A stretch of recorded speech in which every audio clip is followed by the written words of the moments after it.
काय बोलायचं यांच्याबद्दल? त्यांनी बोलायला काय ठेवलं? काहीच ठेवले नाही. की त्यांनी एकच गोष्ट केली, त्यांनी गद्दारी केली. ज्यांनी गद्दारी केली त्यांना आता सुट्टी नाही. 100% पराभूत करा करा करा. आम्हा लोकांची साथ सोडली, वरच्याच्यावर गेले, मंत्रिमंडळामध्ये बसले. हे लोकांना आवडलं नाही.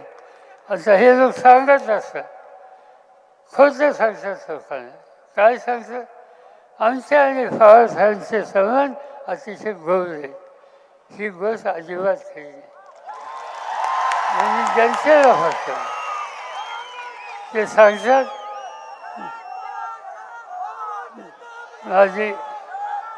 माझी बायको माझी बायको वर्षाचं एकदा भीमाशंकरच्या दर्शनाला येते. आणि पूर्वीच्या काळामध्ये दत्तू भाते होते त्यावेळेला तेही तिच्यावर नेहमी जायचे.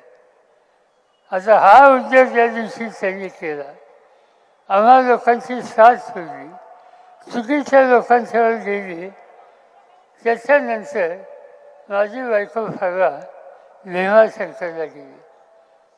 मला माहीत नव्हतं. आल्या मी चौकशी केली, तुम्ही जाऊन आला? म्हणजे हो. तुमची व्यवस्था नेहमीसारखी? नाही म्हणजे नेहमीसारखी नाही. म्हणजे मला काही कळलं नाही.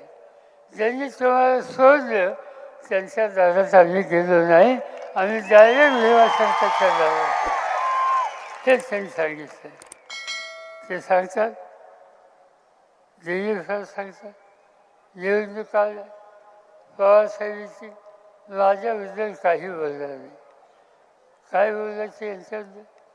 त्यांनी बोलायला काय ठेवलं? काहीच ठेवले नाही. त्यांनी एकच गोष्ट ठेवली, त्यांनी गद्दारी केली.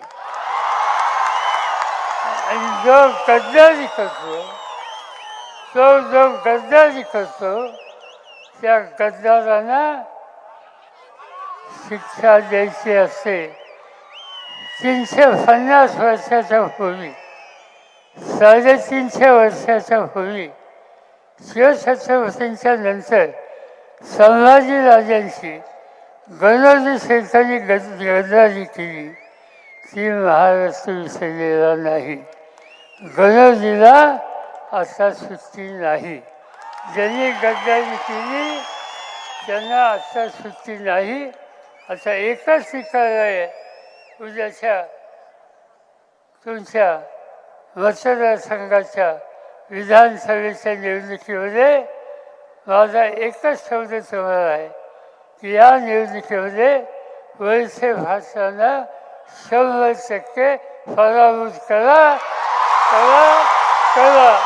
तेच सांगतो आणि आपल्या सगळ्यांची रजा घेतो. जय हिंद, जय महाराष्ट्र.